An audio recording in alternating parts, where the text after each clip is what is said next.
조갑제 TV 시청자 여러분 안녕하십니까?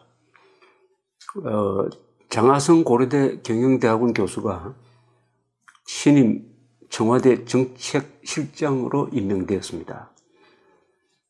그런데 이분이 지난 7일 방송된 JTBC 프로그램에 나와서 이런 요지의 이야기를 했다고 보도된 걸 봤습니다.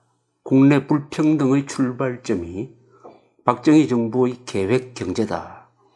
이런 요지의 이야기를 했다. 박정희 정부 당시의 계획 경제가 정경유착을 만들어 대기업에 혜택을 주고 오늘날의 시장 독점 체제를 만들었다. 이런 이야기를 했다는 것입니다. 대체로 문재인 정부의 정책도 그렇고 여기에 고위직에 참여하는 분들의 시각이 대기업 또는 재벌들에 대해서 상당히 부정적 생각을 가지고 있는 것 같습니다. 그래서 재벌개혁이라는 말이 하나의 화두가 되고 있습니다. 또한 이 책임을 과거의 박정희 정부로 거슬러 올라가서 불평등이나 양극화의 책임을 박정희 대통령한테 책임을 씌우는 그런 논리가 공통적으로 있는 것 같습니다. 그래서 과연 박정희 정부 시절에 한국의 부의 불평등이 시작되었느냐 또는 더 심해졌느냐 하는 것은 팩트이므로 사실이므로 이것은 검증할 필요가 있습니다. 생각은 다를 수 있지만 사실은 신성한 겁니다. 사실이 아니라면 사실이 아닌데 기초한 정책은 성공할 수가 없기 때문입니다. 그래서 박정희 시절에 과연 한국은 더 불평등한 사회가 되었느냐, 양극화가 되었느냐 하는 것을 따져보기 위해서 몇 가지 통계를 제가 준비를 했는데 결론적으로 말하면 사실이 아닙니다. 전혀 사실이 아닙니다. 제 체험을 좀 말씀드리면, 저는 1963년 고등학교 다닐 때에 우리 가족이 이민수속을 했습니다. 사진관에 가서 여권을 내기 위해서 가족 사진도 찍고 했습니다. 빨리 이민 허가가 나기를 기다렸습니다. 그러나 천만다행으로 그 수속이 제대로 되지 않아서 제가 지금 대한민국에 살고 있습니다. 그때 제가 가려고 했던 나라가 어디냐? 파라과이였습니다. 그때는 파라과이가 어디 있는지도 잘 몰랐습니다. 그러나 대한민국만 떠나면은 어느 나라든 대한민국보다는 좋은 나라가 아니겠느냐. 그렇게 하면서 설레는 가슴으로 기다렸습니다. 그런데 지금 파라과이와 한국은 비교 대상도 안 되죠. 한국은 강소국이 아닙니다. 강하고 작은 나라도 아닙니다. 강하고 중간치 되는 나라도 아니에요. 사실은 강대국입니다. 수출이 세계 6등입니다. 세계 5대 공업국입니다. 미국, 중국, 독일, 일본, 한국입니다. 6등이 이탈리아인데 차이가 큽니다. 공업국이라야 일자리를 많이 만들고 군사력도 강하게 가질 수가 있는 것이죠. 무역 규모는 세계 7위 아니면은 6등, 7위. GDP 규모는 세계에서 11위, 12위입니다. 이런 비유를 할까요? 인구가 5천만 명 이상이고 민주주의를 하고 1인당 국민소득이 3만 달러 이상 되는 나라. 금액 기준으로 세계에 몇 나라쯤 될까요? 꼽아보겠습니다. 미국, 독일, 일본, 프랑스, 영국, 이탈리아, 한국입니다. 7나라입니다. 이 7나라가 진정한 강대국입니다. 그러면은 박정희 소장이 정권을 잡았을 때 바로 1961년이니까 56년 전으로 돌아가면 그때 대한민국은 어떤 모습이었습니까? 여기 통계가 있습니다. 당시 경제통계 대상으로 삼았던 나라가 103개국인데 말이죠. 한국은 1인당 국민소득에서 87등이었습니다. 103개국 중 87등, 최하위 꼴이었다는 이야기입니다. 1위는 미국이었습니다. 이스라엘은 6등 했습니다. 일본은 26등 했습니다. 말레이시아는 한국 1인당 국민소득보다 3배가 많았습니다. 지금 아프리카에서 장기 독재에 시달리는 무가베라는 사람이 몇십 년 동안 독재하는 짐바브웨도 당시 1인당 국민소득이 274달러인데 한국은 80달러였습니다. 93달러였습니다. 3배 잘 살았습니다. 필리핀은 한국의 선망의 대상이었습니다. 한국보다 3배나 많은 1인당 GDP 268달러였습니다. 남미의 과테말라, 잠비아, 콩고, 파라과이, 제가 가려고 했던 파라과이가 그때 한국보다 2배 잘 살았습니다. 이집트 152달러, 한국보다 잘 살았습니다. 아프가니스탄 지금 엉망진창이 되어 있지만 한국보다 잘 살았습니다. 카메룬, 캄보디아 한국보다 잘 살았습니다. 그런데 어떻게 되었습니까? 그 뒤 한국은 박정희 대통령의 수출 입국 정책에 의해서 비약적으로 발전하기 시작을 했습니다. 크게 발전하게 된 계기는 박정희 대통령이 욕을 가장 많이 먹던 바로 72년에서 79년 사이 이른바 유신 통치 기간이었습니다. 이 기간을 통해서 한국은 어느 정도 발전을 하느냐 하면은 여기 통계가 나와 있습니다. 1979년 박정희 대통령이 돌아가시는 그 해에 가면은 1인당 국민소득이 1734달러가 되어가지고 59등으로 떠오릅니다. 세계에서 59등으로 말레이시아를 제칩니다. 말레이시아를 따라낸다는 게 굉장히, 말레이시아는 영국 사람들이 통치를 하고 해서 동남아시아에서 지금도 그렇지만 가장 싱가포르가 더불어 가장 제도가 잘 정비된 나라입니다. 근데 그 말레이시아를, 앞서가던 말레이시아를 이 유신기간에 따라냈습니다. 그리고 지금 대한민국은 아까 말씀드렸던 대로 민주주의를 하고 1인당 국민소득이 3만 달러 이상이고 인구가 5천만 이상 되는 세계의 강한 나라, 잘 사는 나라, 자유로운 나라 7나라에 들어가는 나라가 되었습니다. 그런데 일부에서 이야기하듯이 불평등이 박정희 시대 때 시작되었다. 이렇게 이야기할 수가 있습니까? 첫째, 불평등이 없는 나라가 있습니까? 이건희 회장과 노숙자 사이에 불평등이 있습니다. 그게 고쳐질까요? 전 국민을 노숙자로 만들어야 고쳐집니까? 아니면 전 국민이 이건희 회장처럼 되어야 고쳐집니까? 인간이 있는 한 절대로 고쳐지지 않습니다. 인간은 다르게 태어납니다. 능력도 다르고 교육도 다르게 받습니다. 달라야 합니다. 똑같으면 그것은 빵을 찍어내는 것과 똑 마찬가지입니다.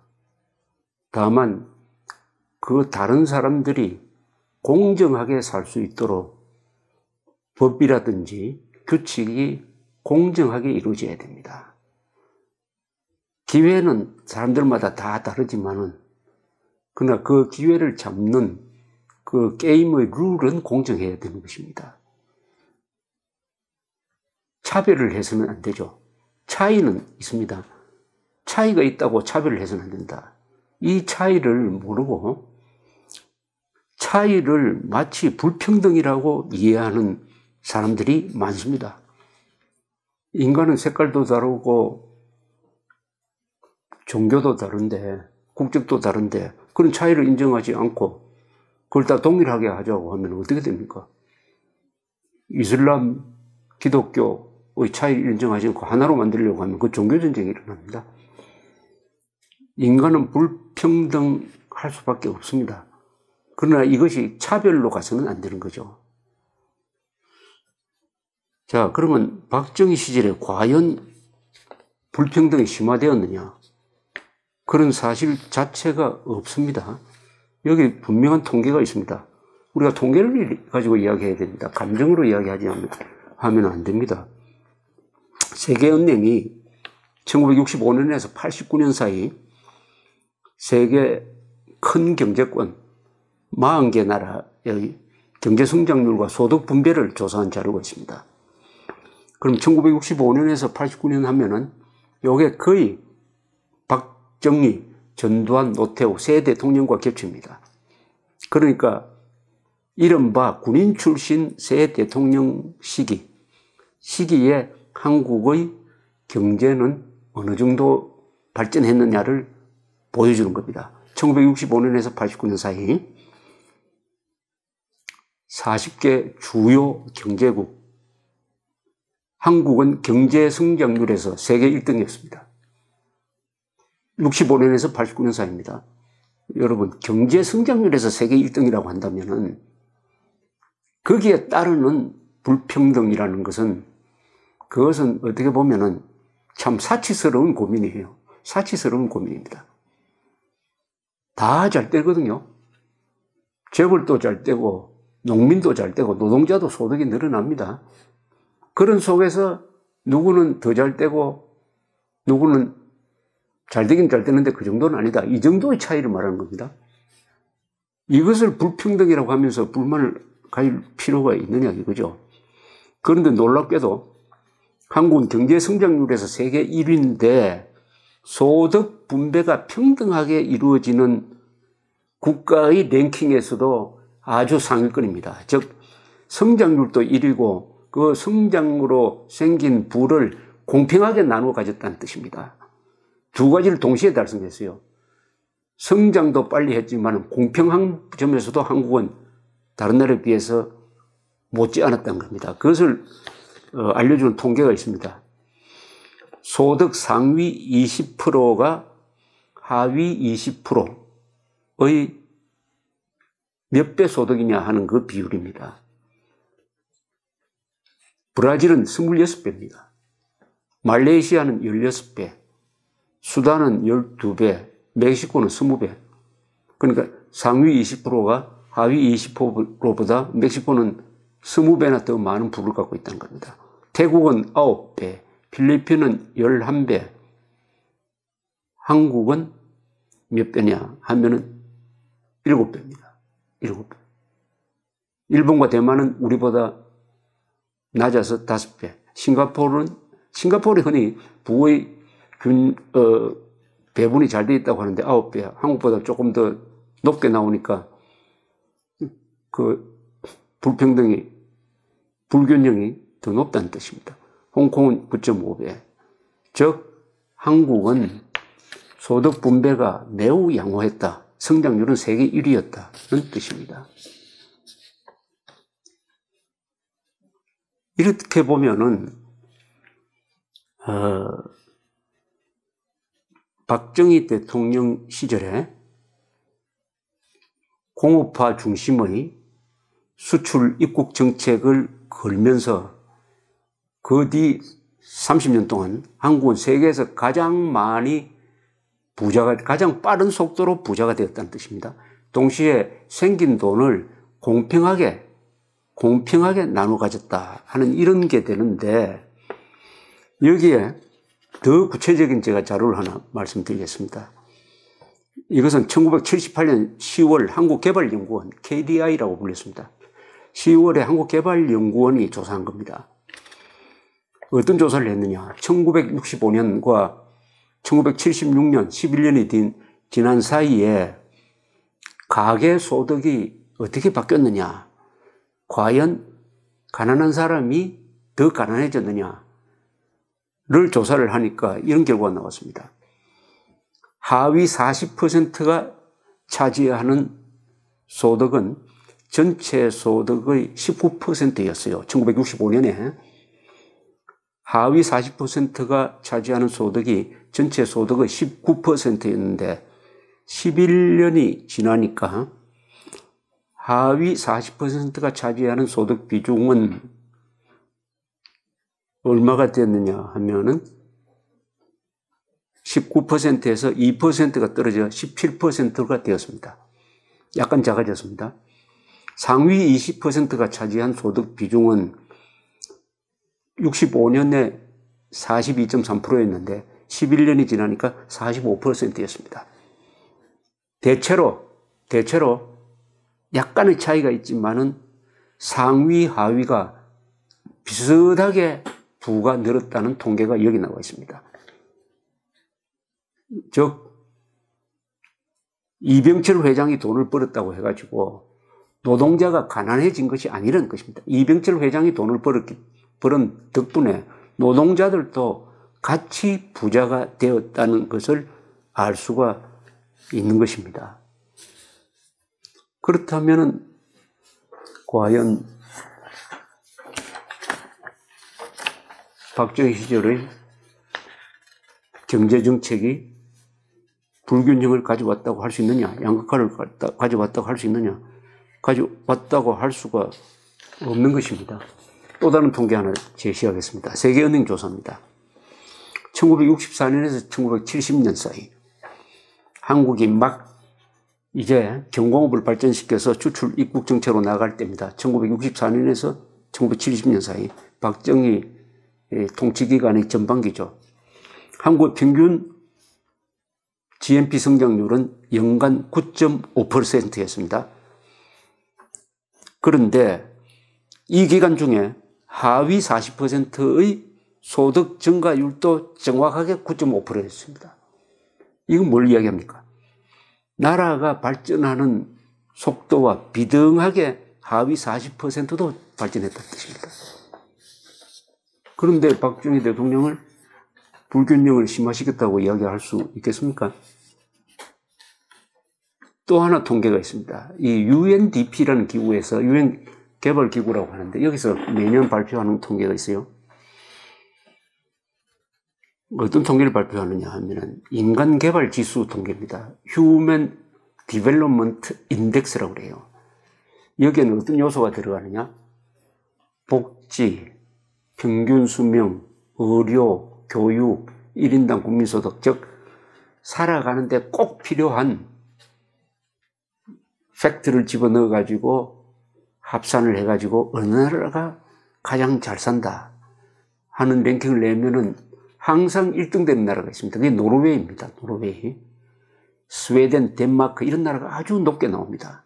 185개국을 상대로 조사를 하는데 삶의 질 랭킹이라고 해요. 한국이 이명박 대통령 때 12등까지 올라간 적이 있습니다. 12등, 15등 요 사이는 조금 떨어지고 있습니다. 이게 불균형이 한국은 없는 건 불균형이 없는 나라는 없습니다만 불균형이 심하지 않다는 가장 확실한 증거입니다.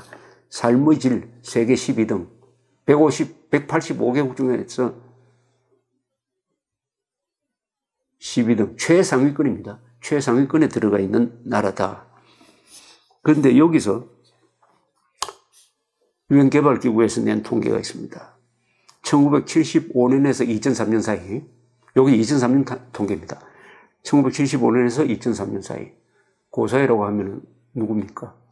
주로 박정희, 전두환, 노태우 시절, 그리고 김대중 시절을 포함하게 됩니다. 김영삼. 이 기간에 인간개발지수, 즉 삶의 질 랭킹이 가장 많이 올라간 나라가 한국이었습니다. 한국이 삶의 질이 가장 빨리 개선된 나라로 꼽혀 있는 것입니다. 얼마나 기분 좋은 통계입니까?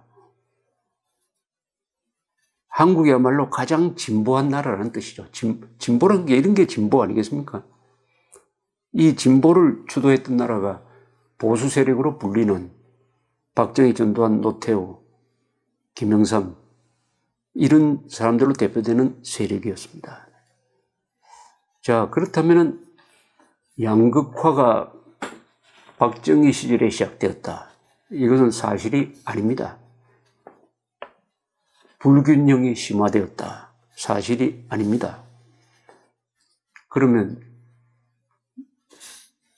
누가 말한 대로 정경유착의 시작이냐? 대기업 중심으로 박정희 대통령이 경제개발을 했으므로 정치와 권력이 유착되었다.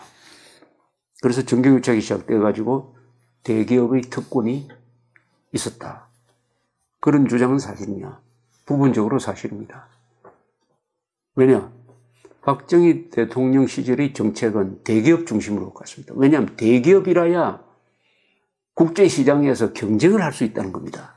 중소기업으로는 경쟁이 안 된다. 대기업이라야 한다. 그럼 대기업을 키우자. 대기업에 특권을 많이 주고 특혜를 많이 주었습니다. 정부가 현대그룹에 조선 사업을 하라고 거의 지시도 하고 업종을 이렇게 갈라주기도 했습니다. 국가가 주도를 했습니다. 그래서 어마어마한 대기업들이 한국에서 만들어졌습니다. 삼성, 현대, LG로 대표되는.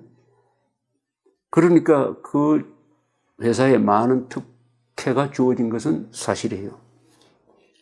그러면 그 결과로서 중소기업은 다 말라 죽었느냐? 대기업이 잘 돼야 대기업에 납품하는 중소기업도 잘 되는 거 아니겠습니까? 마찬가지로 중소기업도 같이 잘 된 거죠. 이 사실을 우리가 인정을 해야 됩니다. 그 다음에 정경유착으로만 볼 것이냐.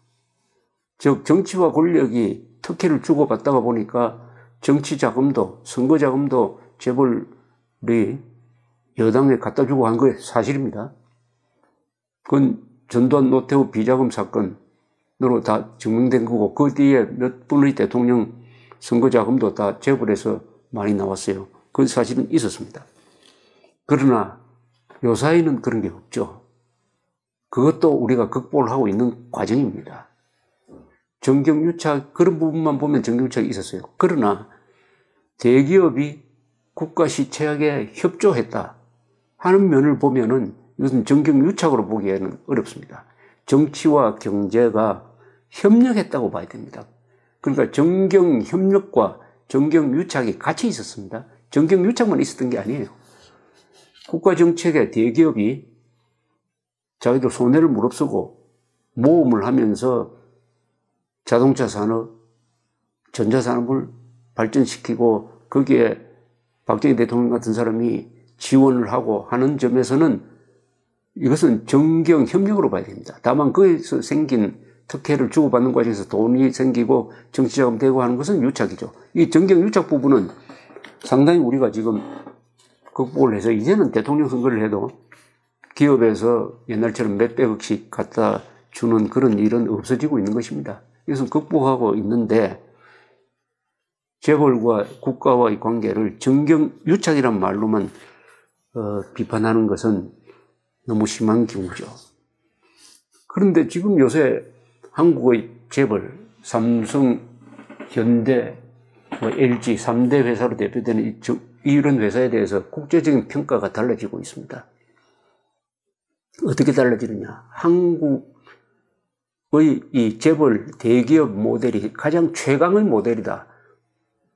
한국은 대기업을 키웠으므로 대만보다 앞서가게 되었다. 이렇게 보는 시각으로 정리가 되고 있습니다. 그래서 가장 강력한 기업 모델은 한국의 기업, 삼성, LG, 현대와 같은 회사다. 첫째, 오너십이 확실하다. 주인이 확실하다. 그러니까 장기적 정책을 펼 수 있다. 두 번째는 전문 경영인을 데린다. 오너가 자기 가족들을 가지고 회사를 운영하는 것이 아니라 전문 경영자를 쓴다. 세 번째는 기업이 공개되어 있어가지고 이제는 투명하다. 이런 3대 조건을 가지고 있으면은 주인 없는 회사보다는 족벌 기업이 더 강하다는 쪽으로 한국의 대기업을 높게 평가하는 그런 새로운 시각이 오히려 정리되고 있다는 것을 말씀드리면서 우리가 오늘날 일어나는 이런 불만 이것을 거슬러 올라가가지고 박정희 대통령한테 뒤를 씌우면은 박정희 대통령은 저승에서 아마 이렇게 생각하지 않을까요? 물에 빠진 사람 건져 주었더니 왜 보따리까지 건져 주지 않느냐고 불평한다. 이렇게 생각하지 않을까. 대기업을 이룬 창업자 정주영, 이병철, 구인회 같은 분은 그분들이 돈을 벌어서 자신들의 일신의 영달이나 호합한 생활하는 데 썼습니까? 그분들은 매일, 매시간 어떻게 하면 기업을 만들어서 돈을 벌 거냐, 어떻게 하면 수출 시장을 개척할 거냐, 어떻게 하면 원가를 절감할 거냐, 어떻게 하면 채용하는 인원을 늘릴 것이냐 하는 그 생각만 했던 분입니다. 이병철 선생은 그분의 운전기사가 이야기했습니다. 그분은 삼성보다는 나라를 더 걱정하는 사람이었다. 그분을 옆에서 지켜본 사람은 이병철 선생은 회사밖에 생각하는 게 없었던 사람이다. 이렇게 이야기를 했습니다. 우리가 재벌을 욕하기 전에, 박정희를 욕하기 전에 그분들의 노고에 감사하는 마음, 그 속에서 더 개선 발전시키는 방법을 강구를 해야지. 재벌 탓, 박정희 탓하면은 아마 한국의 미래는 그렇게 밝지 못할 것이라고 생각합니다. 감사합니다.